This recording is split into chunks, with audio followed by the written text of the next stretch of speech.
আপনাদেরকে একটা দোয়া শিখাতে চাই। উল্টাপাল্টা দোয়া করলে দোয়া পূরণ হয়ে যাবে, কবুল হয়ে যাবে, কিন্তু আপনার কাজ হবে না। আমার বুঝ জ্ঞান হইছে থেকে নিয়ে ছাত্র জীবনে যখন আমি অনেক ছোট ছিলাম, এই দোয়া যেদিন আমি পড়েছি কোরআনে, ওই দিন থেকে আজও পর্যন্ত আমার মনে হয় না আমার জীবনে 2 মিনিটের কোনো দোয়াও যদি হয়, 1 মিনিটের দোয়াও যদি হয়, মুহূর্তের দোয়াও যদি হয়, আমি এই দোয়াটা কখন জ্ঞাতসারে মিস করি বলে আমার মনে পড়ে না। ছাত্র জীবন থেকে শুরু করেছি, আজও পড়ে যাচ্ছি। আলহামদুলিল্লাহ, আল্লাহর কাছে শুকরিয়া আদায় করে আপনাদেরকে বলতে পারি, এই দোয়ার সুফল আমি নিজের চোখে দেখেছি, আমি নিজে ভোগ করছি। টাকা পয়সা দিয়ে দাম্পত্য জীবনে শান্তি কেনা যায় না। কোরআনে কারীমের একটি আয়াত আমি পেশ করতে চাই। আল্লাহ রাব্বুল আলামিন কোরআনে কারীমে ইরশাদ করেছেন, ওমিন আয়াতিহি আন খালাকা লাকুম মিন আনফুসিকুম আজওয়াজান লিতাসকুনু ইলাইহা ওয়া জাআলা বাইনাকুম মাওয়াদ্দাতান ওয়া রাহমা ইন্না ফি যালিকা লাআয়াতিন লিকাওমিন ইয়াতাফাক্কারুন। আল্লাহ বলেছেন, তোমাদের পুরুষদের মধ্য থেকেই তোমাদের স্ত্রীগণকে সৃষ্টি করা হয়েছে। এর মানে সকল স্বামী থেকেই সকল স্ত্রী সৃষ্টি হয়নি। এর মানে প্রথম মানুষ আদম আলাইহিস সালাম থেকে প্রথম নারী, প্রথম পুরুষ আদম থেকে প্রথম নারী হাওয়াকে আল্লাহ তাআলা সৃষ্টি করেছেন তার বাম পাজরের হাড় থেকে। এরপর প্রত্যেকেই স্বতন্ত্রভাবে সৃষ্টি হয়েছেন। তো এই যে সৃষ্টি হয়েছে, আল্লাহ তাআলা বলেছেন কেন এটা করা হয়েছে। আদম আলাইহিস সালামকে সৃষ্টি করেছেন, তিনিই তো যথেষ্ট ছিলেন। আবার নারী হিসেবে হাওয়াকে কেন সৃষ্টি করলেন? আল্লাহ বলেছেন লিতাসকুনু ইলাইহা, যাতে করে তোমরা প্রশান্তি লাভ করতে পারো, একে অন্যের মাধ্যমে তোমাদের দুনিয়ার জীবনটা উপভোগ্য হয়, তোমরা যেন সুখে স্বাচ্ছন্দ্যে জীবন কাটাতে পারো, তোমরা যেন সুখে থাকতে পারো। এই আয়াত থেকে বোঝা গেল দাম্পত্য জীবনে সুখে থাকা এটা জীবনের সুখের অন্যতম মানদণ্ড। যার দাম্পত্য জীবনে সুখী না, সে অনেক সম্পদশালী হতে পারে, অনেক প্রভাবশালী হতে পারে, অনেক পদের অধিকারী হতে পারে, অনেক বড় দায়িত্বশীল হতে পারেন, অনেক বড় নেতা হতে পারেন, অনেক বড় পরিচিত পপুলার মানুষ হতে পারেন, তিনি সুখী না। সুখের অন্যতম বড় একটা প্যারামিটার হলো দাম্পত্য জীবনে সুখী হওয়া, স্বাচ্ছন্দ্যশীল হওয়া। আল্লাহ বলেছেন জাআলা বাইনাকুম মাওয়াদ্দাতান ওয়া রাহমা, স্বামী স্ত্রীর মধ্যে আল্লাহ রাব্বুল আলামিন ভালোবাসা এবং সম্প্রীতি সৃষ্টি করে দিয়েছেন। দেখুন, স্বামী স্ত্রীর মধ্যকার যে সম্প্রীতি, বিবাহের মাধ্যমে বৈবাহিক জীবনে যে সম্প্রীতি হয়, যে ভালোবাসা হয়, বিবাহিত মানুষরা জানেন এই ভালোবাসা আল্লাহ তাআলা অন্য কোনো মাধ্যমে দান করেন না, অলৌকিক।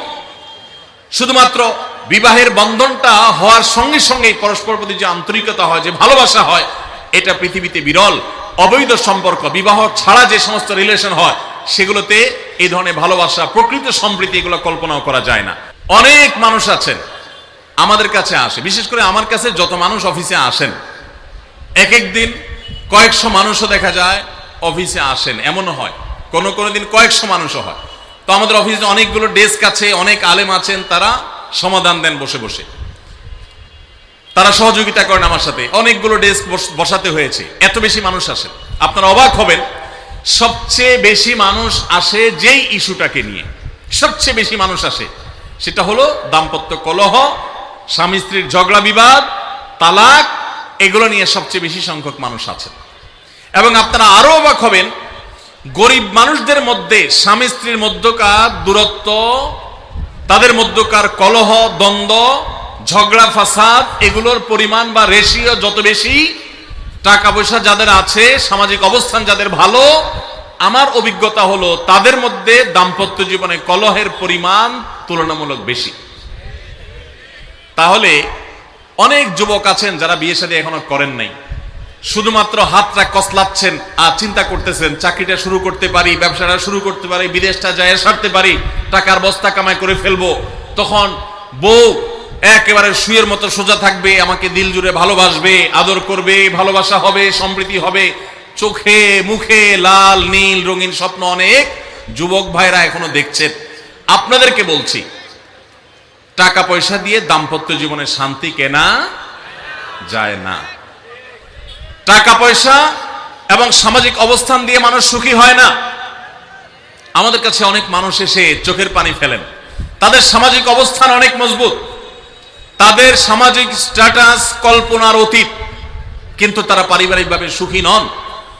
আমানতদারিতার কারণে তাদের প্রাইভেসি রক্ষা করি আমরা, কখনো ইশারাঙ্গিত আমরা তাদের প্রাইভেসি ভঙ্গ হতে পারে সেভাবে বলি না।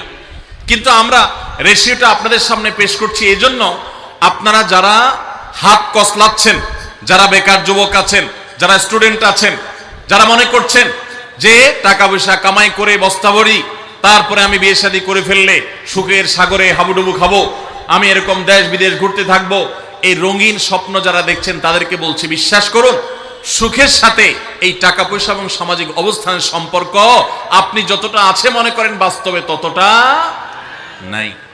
তাহলে কিসের সম্পর্ক?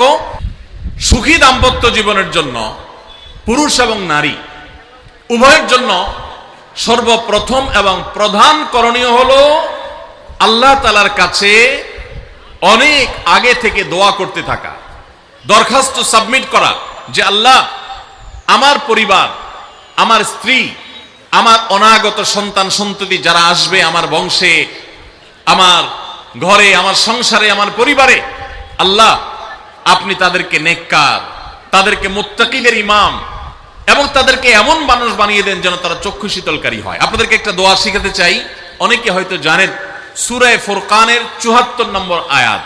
সূরার নাম কি বলেছি? ফুরকান। আয়াত নম্বর কত বলেছি? ৭৪। আমার বুঝজ্ঞান হইছে থেকে নিয়ে ছাত্র জীবনে যখন আমি অনেক ছোট ছিলাম, এই দোয়া যেদিন আমি পড়েছি কোরআনে, ওই দিন থেকে আজও পর্যন্ত আমার মনে হয় না আমার জীবনে 2 মিনিটের কোনো দোয়াও যদি হয়, 1 মিনিটের দোয়াও যদি হয়, মুহূর্তের দোয়াও যদি হয়, আমি এই দোয়াটা কখনো মিস করি বলে, জ্ঞাতসারে মিস করি বলে আমার মনে পড়ে না। ছাত্র জীবন থেকে শুরু করেছি, আজও পড়ে যাচ্ছি।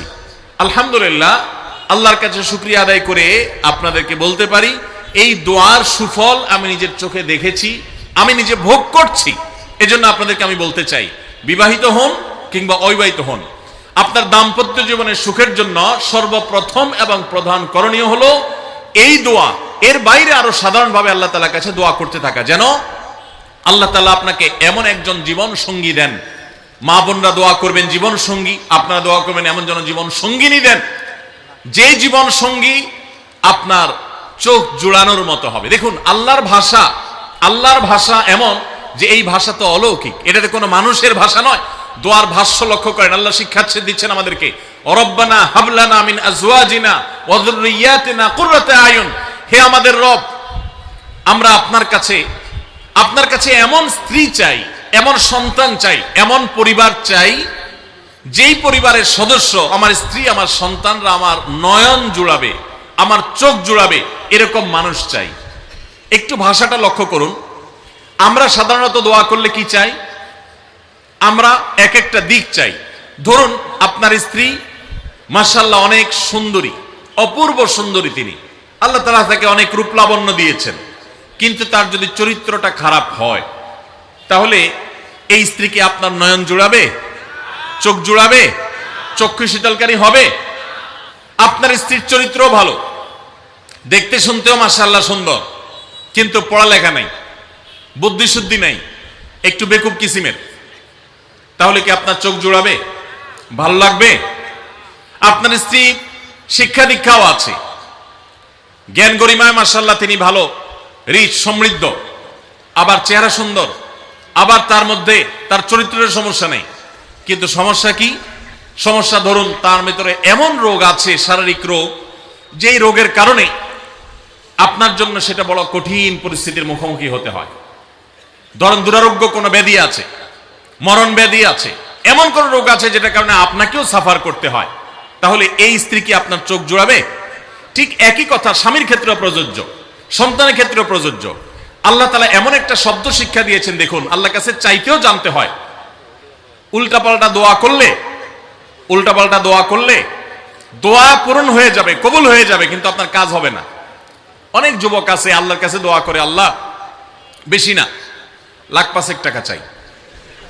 কত? 1,05,000। অনেক যুবক লিখে দেয় আমাদেরকে, হুজুর দোয়া করবেন বেশি না, আমি আল্লাহর কাছে 1,05,000 টাকা চাই। আল্লাহরে টার্গেট দিয়ে দিছে, কত লাগবে? 5 লাখ। কেন? একটা বাইক কিনবে, যুবক মানুষ, রাস্তাঘাটে বাইক ছাড়া চললে ভালো লাগে না, আর একটা ভালো সেট কিনবে, না হলে ফেসবুক স্ট্যাটাস ভালো করে দেওয়া যায় না, ছবি তুলে দেওয়া যায় না, আর কিছু টাকা দিয়ে ছোটখাটো একটা দোকান কিছু একটা করবে, বিয়ে শাদীর ব্যবস্থা করবে, বাস, বেশি কিছু চাই না। তো আল্লাহ তাআলা 5 লাখ টাকা ধরেন আপনাকে দিয়ে দিল, সাথে একটা রোগও দিয়ে দিল, ওই রোগে খরচ হবে 6 লাখ, তাহলে আপনার এই 5 লাখের কোনো মানে আছে? দাম্পত্য জীবনে সুখের জন্য দোয়া কিভাবে করতে হবে আল্লাহ শিখিয়ে দিয়েছেন। রব্বানা হাব লানা মিন আজওয়াজিনা ওয়া যুররিয়াতিনা কুররাতা আয়ুন, আল্লাহ আমার পরিবারের সদস্যরা যেন এমন হয় যে তাদেরকে দেখলে আমার নয়ন জড়িয়ে যাবে। অর্থাৎ নয়ন জোড়াতে হলে সব দিক থেকে পারফেক্ট হতে হবে, সব দিক থেকে ভালো হতে হবে, তখনই তো দিল জোড়াবে।